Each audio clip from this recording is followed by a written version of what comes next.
आज Doubtnut app download करें। Doubtnut पर अपने सभी गणित, रसायन विज्ञान, भौतिक विज्ञान और जीव विज्ञान के डाउट्स का करो सफाया। बस प्रश्न की फोटो खींचो, एक ही प्रश्न को क्रॉप करो और तुरंत वीडियो सोल्यूशन पाओ। अभी डाउनलोड करें। हेलो दोस्तों, आइए देखते हैं एक प्रश्न। किसी घर के कंपाउंड की सामने की दीवार को 21 सेंटीमीटर व्यास वाले लकड़ी के गोलों को छोटे आधारों पर टिकाकर सजाया जाता है, जैसा कि आकृति 13.32 में दिखाया गया है। ये देखिए, हमारी आकृति है 13.32। इसमें ये हैं लकड़ी के वो जो गोले हैं, ये दिखाए गए हैं, ठीक है। और ये जो गोले हैं ये किस पर हैं, इस तरह के इन पर सजाया जाता है। इस प्रकार के 8 गोलों का प्रयोग इस कार्य के लिए किया जाना है। इस तरह के कितने गोलों का प्रयोग किया जाना है? 8 गोलों का। और इन गोलों को चांदी वाले रंग में पेंट करवाना है। प्रत्येक आधार 1.5 सेंटीमीटर त्रिज्या और ऊंचाई 7 सेंटीमीटर का एक बेलन है। ये जो जिन आधारों पर ये टिके हुए हैं, या आप देख रहे हैं कि ये जो काले रंग के आधार हैं जिन पर ये टिके हुए हैं गोले, वो कितने, वो बेलन है, ठीक है। वो क्या है? वो बेलन है, और जिनकी त्रिज्या कितनी है? 1.5 सेंटीमीटर और ऊंचाई कितनी है? 7 सेंटीमीटर, ठीक है। अब इन्हें हमें काले रंग से पेंट करवाना है, आधार जो हैं उन्हें, ठीक है। यदि चांदी के रंग का पेंट 25 पैसे प्रति सेंटीमीटर स्क्वायर है और काले रंग का पेंट करवाने की दर 5 पैसे प्रति सेंटीमीटर स्क्वायर है, तो पेंट करवाने का कुल व्यय ज्ञात कीजिए। अब देखिए, जब 8 गोले हैं तो 8 ही आधार होंगे, ठीक है। तो हम यहाँ पर मान लेते हैं, माना गोले की त्रिज्या, माना गोले की त्रिज्या क्या है? स्मॉल आर, ठीक है। तथा बेलन की त्रिज्या, तथा बेलन की त्रिज्या क्या है? कैपिटल आर है, ठीक है। तथा बेलन की ऊंचाई, तथा बेलन की ऊंचाई क्या है? बेलन की ऊंचाई h है। तब क्या होगा? अब देखिए, जो हमारे ये गोले हैं, ठीक है, ये गोले किस पर टिके हुए हैं? इन आधारों पर टिके हुए हैं, ये जो मैंने यहाँ दिखाया है। तो ये आधार किस रूप में? बेलन के रूप में। तो हमें इन पर पेंट कराने के लिए, गोलों पर पेंट कराने के लिए हमें क्या करना पड़ेगा? इस गोले का क्षेत्रफल निकालना पड़ेगा, और उस क्षेत्रफल में से हमें वो क्षेत्रफल घटाना पड़ेगा जिस पर ये गोला टिका हुआ है। और वो किस पर टिका हुआ है? एक तरह से जो गोले, जो बेलन का क्या है, एक तरह से ऊपर का ये वाला क्षेत्रफल है। और बेलन का ये ऊपर का क्षेत्रफल क्या होगा? बेलन के, क्योंकि बेलन की त्रिज्या हमने क्या मानी है? कैपिटल आर मानी है, तो ये हो जाएगा बेलन का क्षेत्रफल पाई आर स्क्वायर। तो गोले के पूरे वक्र पृष्ठीय क्षेत्रफल में से हम क्या घटाएंगे? ये वाला क्षेत्रफल घटाएंगे, क्योंकि ये तो बेलन के ऊपर रखा हुआ है, इसलिए वो हिस्सा तो छुप जाएगा, तो उस पर पेंट थोड़ी ना होगा। तो इसलिए हम यहाँ पर लिखेंगे एक गोले पर पेंट कराने के लिए क्षेत्रफल, पेंट कराने के लिए क्षेत्रफल, तो वो किसके बराबर होगा? जो गोले का पृष्ठ क्षेत्रफल है, गोले का पृष्ठीय क्षेत्रफल है, उसमें से हम क्या घटा देंगे? उसमें से हम घटा देंगे बेलन के सिरे का क्षेत्रफल, बेलन के सिरे का क्षेत्रफल, ठीक है। तो गोले का पृष्ठीय क्षेत्रफल क्या होता है? 4 पाई आर स्क्वायर, तो वो हो गया। माइनस कर देंगे, घटा देंगे इसमें से हम बेलन के सिरे का क्षेत्रफल। बेलन के सिरे का क्षेत्रफल होगा पाई आर स्क्वायर, तो पाई दोनों में से कॉमन आ जाएगा, ये हो जाएगा 4 गुणा में आर स्क्वायर। आर स्क्वायर यानी कि जो उसकी त्रिज्या है। अब बेलन जो गोला है उसकी त्रिज्या कितनी है? तो देखिए, इन्होंने हमें क्या दिया है? इन्होंने हमें गोले का व्यास दिया हुआ है। ये देखिए कि 21 सेंटीमीटर व्यास वाले, यानी कि गोले की त्रिज्या हमने आर मान रखी है, तो 2 आर बराबर कितना है? 21 सेंटीमीटर है। तो यहाँ से हम गोले की त्रिज्या निकाल सकते हैं। और जो बेलन की त्रिज्या है कैपिटल आर, वो इन्होंने हमें कितनी दी है? 1.5 सेंटीमीटर, ठीक है। तो यहाँ पर हम रख देंगे 4 गुणा में स्मॉल आर का मान कितना है? 21/2, तो उसका वर्ग माइनस कैपिटल आर कितना है 1.5, तो उसका वर्ग हो जाएगा।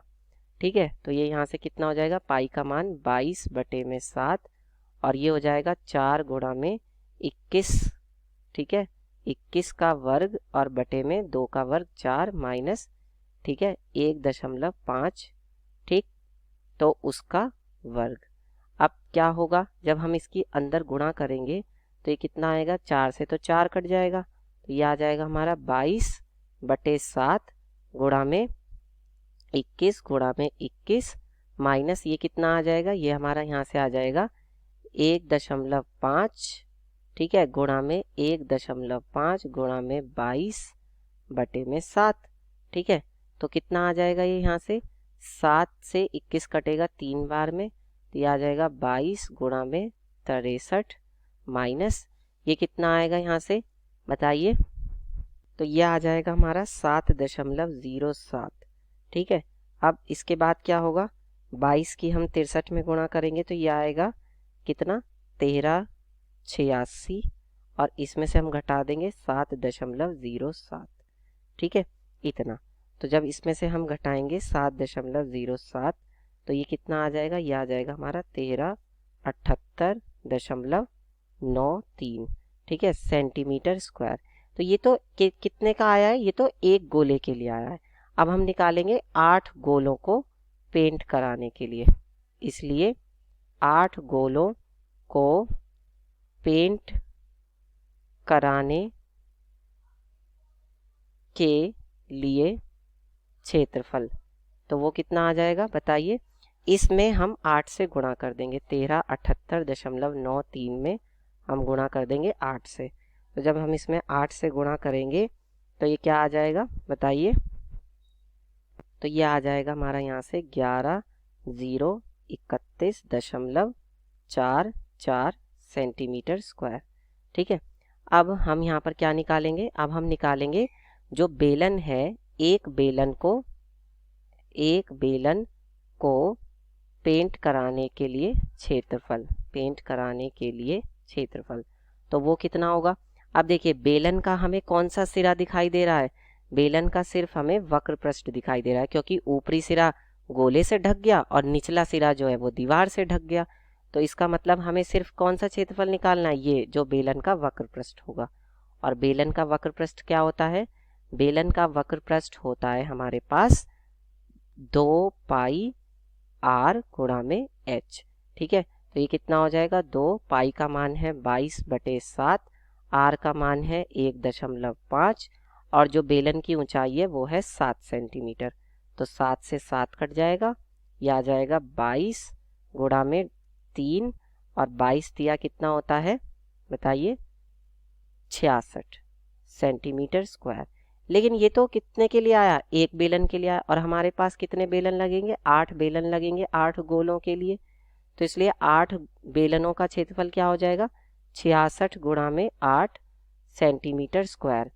तो ये कितना आ जाएगा बताइए 66 गुणा में 8, ये बराबर आएगा हमारा 528 सेंटीमीटर स्क्वायर। ठीक है, अब देखिए जो एक गोला है, एक गोले को पेंट कराने के लिए व्यय कितना है बताइए, उन्होंने कहा है कि चांदी का रंग पेंट कराने के लिए 25 पैसे प्रति सेंटीमीटर स्क्वायर है। मतलब हम यहाँ पर लिखेंगे चांदी का पेंट कराने के लिए व्यय 1 सेंटीमीटर स्क्वायर क्षेत्रफल पर चांदी का पेंट कराने का व्यय, तो वो कितना है, वो है 25, ठीक है, पैसे।